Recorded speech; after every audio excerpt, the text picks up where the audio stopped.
Before I start my message, I just want to say that having studied a little bit with Neil Douglas Klotz, who is a mystic and a scholar of Aramaic, the correct translation of that is not whoever believes in me, but whoever believes like me. Whoever follows the way I am teaching will have the same transcendent awareness of the reality of God in which I live continually. It's not about believing in him as a personality. It's about learning his way, his teaching. An enormous difference in translation that would have changed the course of humanity, except for humanity likes to use religion to control people. Today's Palm Sunday. Palm Sunday, as we just heard from John, commemorates the arrival of Yeshua into Jerusalem, riding on a donkey, which he did to fulfill the prophecy in Zechariah. He had by then made himself known publicly as the Messiah, and the people were ecstatic to be witnessing themselves the miracle of actually seeing the one who had been anticipated for literally generations. As a child, I was always very confused about how people could be so excited to have Yeshua enter into Jerusalem one day and then a week later turn on him. How could they all love him as the Messiah and then hate him so much they wanted their Messiah dead? It really made no sense to me. It got me thinking about how easily we humans go along with the crowd and how hard it is to think for ourselves. But I also could see how, even if you don't agree with the group mind, your life could be in danger for contradicting it. So you'd better stay quiet. I realized as a young child that people just go along with the authorities because the authorities have the power to kill you if you disagree. Certainly, Peter was terrified of being killed, and so he denied he even knew Yeshua out of self preservation. It's very understandable. And then I saw the same thing happen at Kent State in May of 1970. You protest those in power and you get shot. I had recently turned 11, and it truly traumatized me that my government could murder its citizens for lawfully protesting. As I grew and learned more about this country's history, I realized that Black people have been living under that violence for 400 years. The authorities kill you, even if they just think you've stepped out of line, or to use you as an example to keep everyone else scared and in line. And of course, we all know that indigenous people were just slaughtered and moved out of the way. So this violence is certainly one of the pillars of the foundation of this country. And looking clear-eyed at it is the best way to heal it. We're seeing this dynamic again with the murders and deaths perpetrated by ICE. As of this week, as counted by the American Prospect on their website, 28 public deaths by shooting, car chase, drowning, falling off roofs, being hit or run over by cars, or exposure in the cold winter.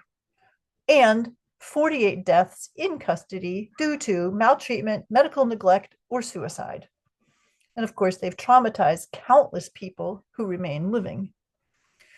The system of power through control is backed up by violence.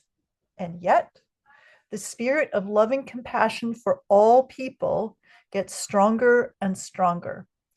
It appears to me that the more strongly the belief that love is the way is felt by the collective consciousness, the more the consciousness of fear and control reacts, trying to fight the power of love. And I observe that the more the powers of control try to control, the more empowered the populace becomes to speak for truth. How many people protested yesterday? The internet says 8.5 million in over 3,000 locations, so probably many more. 100,000 in New York City, where I am today. In total, that's 2.5% of the entire population of this country.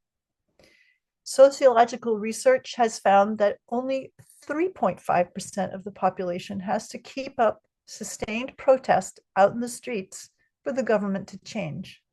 That would be 12 million people. This was the largest protest in American history. Change for the good is happening. I recently learned of a fascinating social psychology observation.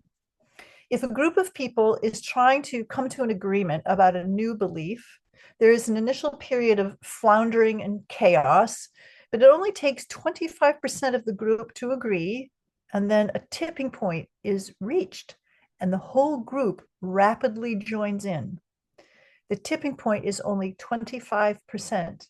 You could be that last person that makes the 25%. I also recently learned that the concept of learned helplessness that we've probably all heard of is actually not correct. It turns out that the reaction of helplessness, as we know from, I'll speak for myself as a trauma therapist, it's hardwired into our nervous system. It's a reaction that all beings have in the face of an overwhelming and inescapable painful situation. It's simply a self-protection mechanism that happens after fighting or fleeing are impossible. The body's nervous system just goes into collapse. We call this PTSD or depression. It's not helplessness that is learned. It's not helplessness that is learned, but it's personal empowerment that we learn. When you face a challenge and overcome it, you are learning that you have what it takes to make it through difficulties. You learn that you do not have to collapse when faced by pain. So don't let our neurobiology that reacts to trauma by shutting down fool you. You are not helpless. And when you work along with others, you do have power to change the group consciousness. I gave a sermon a while ago in which I shared Yeshua's teachings about the importance of playing your part in the grand symphony of life. Your part is needed to create the way of harmony. Humanity is working its way towards transforming the old belief in the way of conflict. Let the light of God shine through your gifts. And don't forget, the tipping point is only 25%. What I see happening now is what behavioral psychologists call an extinction burst. Let me explain what that means. When you decide to change your response to a certain behavior in another being, say a child or an animal that you're training, that behavior at first increases as the being you are training tries to get you to return to your previous familiar pattern of responding. That is, the behavior you are trying to change escalates. But as you remain steadfast and undismayed, and you consistently stick with your new reaction, then they give up trying to make you give up, and that behavior disappears. There's a burst in the old behavior before it is extinguished.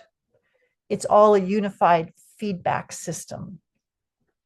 So on the larger social stage, when we don't react with the expected response of giving up in fear, the powers of control escalate their attempts to make us afraid. But as the populace sticks with expressing love and peace, there's no longer enough collective will to keep the old system of fear and control operational. We all know that the powers of greed and control have been at it for millennia, but the tide is turning.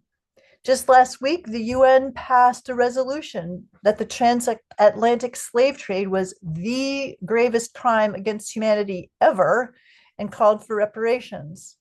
I kind of wondered why they needed to rank all the crimes against humanity. I mean, there have been a lot of really bad ones. For example, Genghis Khan and his army were responsible for the deaths of 40 million people.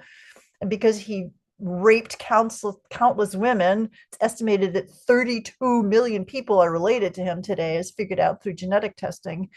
But we don't need to go through every single crime against humanity to say, you know what, let's confront this and support reparations. victims of crime need to be made whole. Making amends makes excellent sense, but how far back is it possible to go through the history of humanity to make reparations for all the large scale crimes and abuses of power? We could never untangle that past mess. It becomes clear that what will really repair all this damage that we all carry in our hearts in some form or another is focusing on cultivating love in the present. This is what will help move humanity into a higher level of consciousness.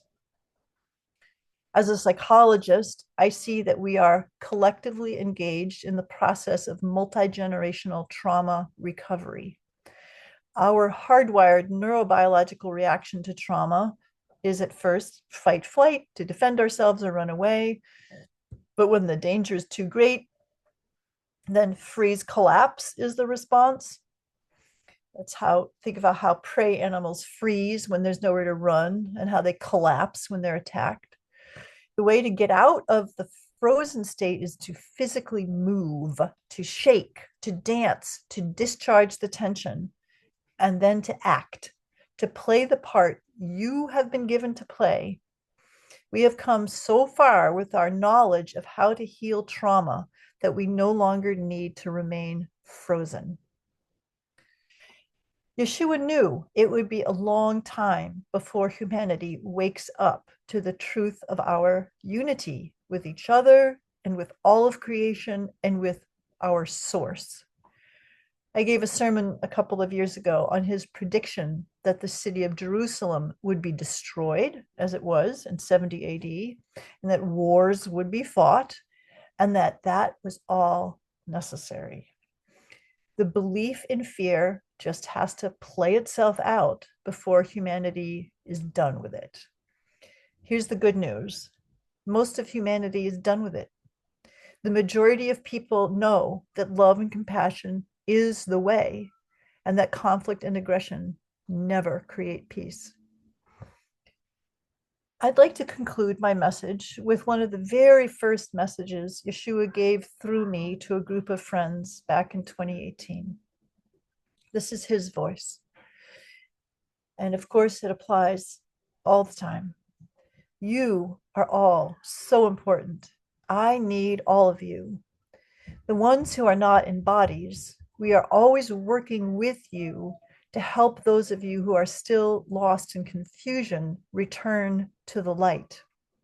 Never, ever think that you are not important. Never for one moment think that you are not important.